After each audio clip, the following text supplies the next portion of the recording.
Depuis que j'ai découvert cette recette, je ne veux plus faire des nouilles autrement. Je commence par mettre 500 g de nouilles dans cette casserole. Ensuite, je couvre le tout avec de l'eau chaude comme ça. J'ajoute une cuillère à café de sel. Tu peux mélanger un peu pour bien répartir le sel. Je laisse cuire pendant 10 minutes. Je transvase maintenant les nouilles dans un autre saladier. J'adore cuisiner avec des nouilles, c'est clairement un de mes ingrédients préférés. Là, j'ai un demi-poivron rouge que je vais couper en lanières. Je suis sûre que tu vas trouver ça super simple à faire. Je coupe les lanières en petits morceaux comme ça. Je mets tout ça dans le saladier avec les nouilles. Chaque bouchée sera une explosion de saveur, tu vas voir. Je refais la même chose avec un demi-poivron jaune.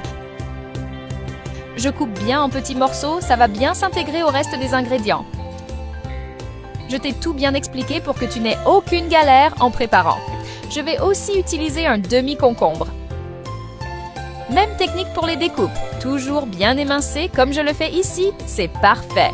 Tous ces ingrédients vont vraiment réveiller tes papilles. Je coupe aussi une tomate. Dis-moi de quelle ville tu nous regardes, comme ça je t'envoie un petit coucou spécial.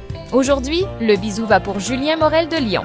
Ça me fait super plaisir de savoir que tu aimes nos recettes. C'est un vrai bonheur de partager ces petites astuces avec vous.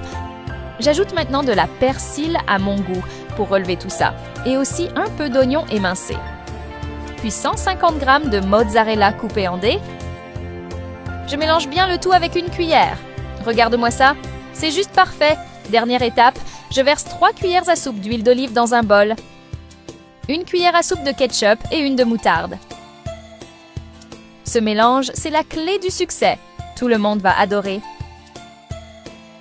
J'ajoute aussi une cuillère à café de sel, une de origan et une demi-cuillère de poivre noir. Je presse un demi-citron pour réveiller encore plus les saveurs. Je mélange bien une dernière fois. Et voilà, c'est prêt.